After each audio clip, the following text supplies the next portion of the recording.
Dobar dan svima, dobrodošli na YouTube kanal portala cropisi.net. Pred nama je danas unboxing novog Angelovog alata. Ovog puta pred nama je aku, odnosno električna motorna pila.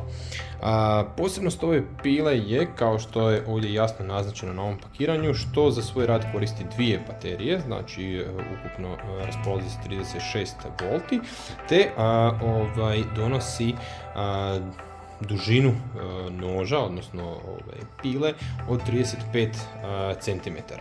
Kao takva, ova će zapravo motorna lančana pila čak i nadmašiti nekakve hobističke potrebe, pa će ju odabrati i oni koji imaju zahtjevnije zadatke, tipa u građevini ili oni s velikim vrtom. Kao i svako drugo Angelovo pakiranje, tako i ovo pohvalno zbog niza informacija koje su odmah dostupne na samom pakiranju, poput i brushless motora i naravno isticanja da je riječ o Power Exchange obitelji alata. Oznaka motorne pile je GELC 36/35 LI Solo.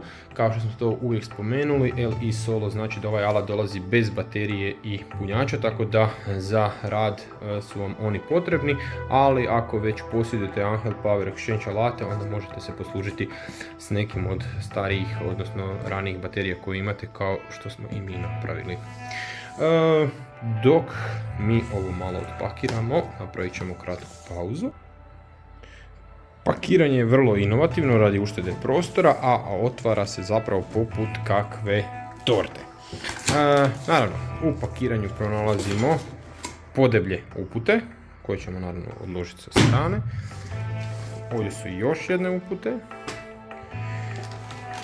Ovdje je naš lanac kojeg potpisuje Oregon. Zatim zaštitna futrola.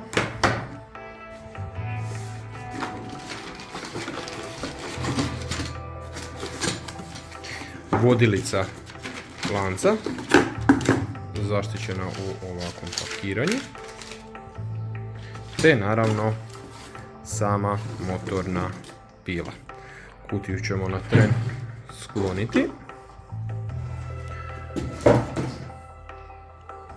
Motorna pila izgleda vrlo kompaktno i poprilično lagano za jedan ovakav uređaj. Sada ćemo je na brzinu namontirati, pa se vraćamo brzo.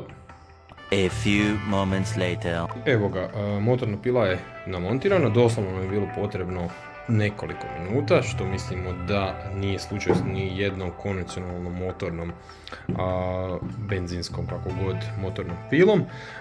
Za rad, kao što sam već rekao, potrebne su dvije baterije.